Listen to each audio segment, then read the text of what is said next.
মিয়া বস্তি গৰম কৰি ৰাখিছে এগৰাকী যুৱতীয়ে। মিয়া বস্তিত যুৱতীৰ উদ্দাম নৃত্য। যুৱতীক চাবলৈ হেতাৰ পৰা ডেকাৰ পৰা বুঢ়ালৈ টিকট কাটি দুপৰ নিশালৈকে উপভোগ কৰিছে অশ্লীল নৃত্য।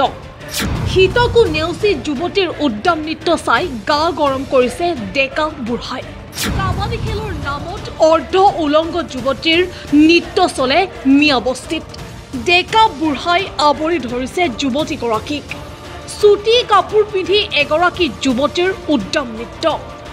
দুপৰ নিশালৈ শীতকো নেওচি যুৱতীৰ অশ্লীল নৃত্য চাবলৈ হেতাৰ পৰা লগাইছে কি ডেকা কি বুঢ়া। এই দৃশ্য নগাঁও মৰিগাঁও জিলাৰ সীমামূৰীয়া একাংশ সংখ্যালঘু অধ্যুষিত অঞ্চলৰ।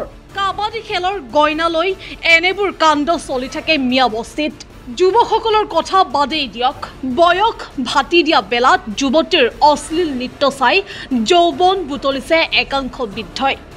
এনে একাংশ সংখ্যালঘুৰ কাণ্ড দেখি জাঙুৰ খাই উঠিছে মুফতি মৌলানা। অশ্লীল নৃত্য চোৱাসকল জাহান্নামলৈ যাব। মানে অসৎ নাচ গান যোনে কৰিব আৰু যোনে চাব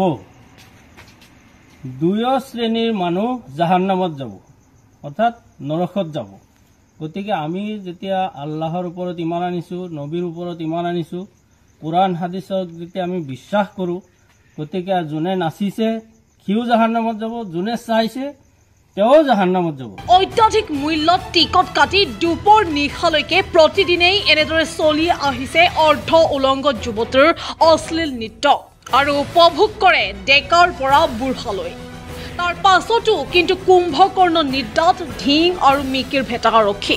আমাৰ নগাঁও অঞ্চলৰ পশ্চিম অঞ্চলত কাবাডী খেলৰ নামত যি আপোনাৰ নৃত্য চলি আছে, যি অশ্লীল নৃত্য চলি আছে, এইবিলাক আমাৰ সংখ্যালঘু এলেকাত হোৱাটো একেবাৰে বন্ধ হ'ব লাগে।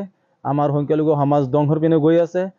খেল এইটো আমাৰ সাংস্কৃতিকটো হ'ব লাগে, কিন্তু খেলৰ নামত যি আপোনাৰ নৃত্য চলি আছে আৰু যি উদ্ভণ্ডালি কৰি আছে, বিশেষ কিছুমান কমিটিয়ে সেই কমিটিবিলাকৰ ওপৰত আমাৰ প্ৰশাসনে বিহিত ব্যৱস্থা ল'ব লাগে আৰু আমাৰ সচেতন যিবিলাক নাগৰিক আছে এইবিলাক ওলাই আহিব লাগে।